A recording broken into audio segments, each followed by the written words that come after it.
নমস্কার, রাধেকৃষ্ণ রাধেকৃষ্ণ রাধেকৃষ্ণ। আজকে আমি অষ্টাদশ পুরাণ সমগ্র গ্রন্থ পাঠ করব। অষ্টাদশ পুরাণের নাম ও পরিচয়ের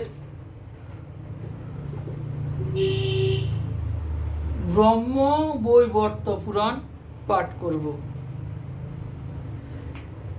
এটি 4 খণ্ড বিভক্ত। প্রথম ব্রহ্মখণ্ডে সৃষ্টি নিরূপণ, নারদ ও ব্রহ্মার বিবাদ, শিব সকাশে জ্ঞান লাভ ইত্যাদি কথিত হয়েছে। দ্বিতীয় প্রকৃতি খণ্ডে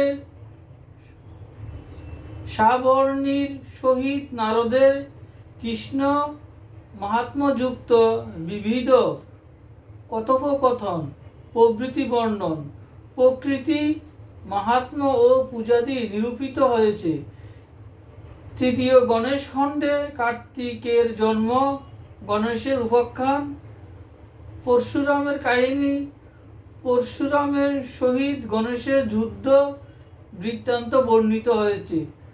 চতুর্থ কৃষ্ণ জন্ম খণ্ডে শ্রীকৃষ্ণের জন্ম, বৃন্দাবনে গোপীদের সহিত রাস লীলাদি, পুতনাদি বধ, মথুরাগমন, কংসবধ, দ্বারকা নির্মাণ, জরাসন্ধ বধ, নরকাসুর বধ প্রভৃতি ও শ্রীকৃষ্ণের মাহাত্ম্য কীর্তন হয়েছে। রাধেকৃষ্ণ রাধেকৃষ্ণ রাধেকৃষ্ণ।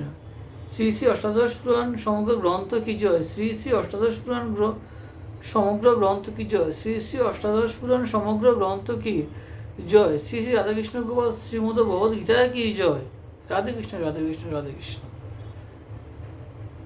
আমার এই অষ্টাদশ পুরাণ সমগ্র গ্রন্থ পাঠ ভালো লাগলে আপনার লাইক, কমেন্ট, শেয়ার এবং সাবস্ক্রাইব করবেন।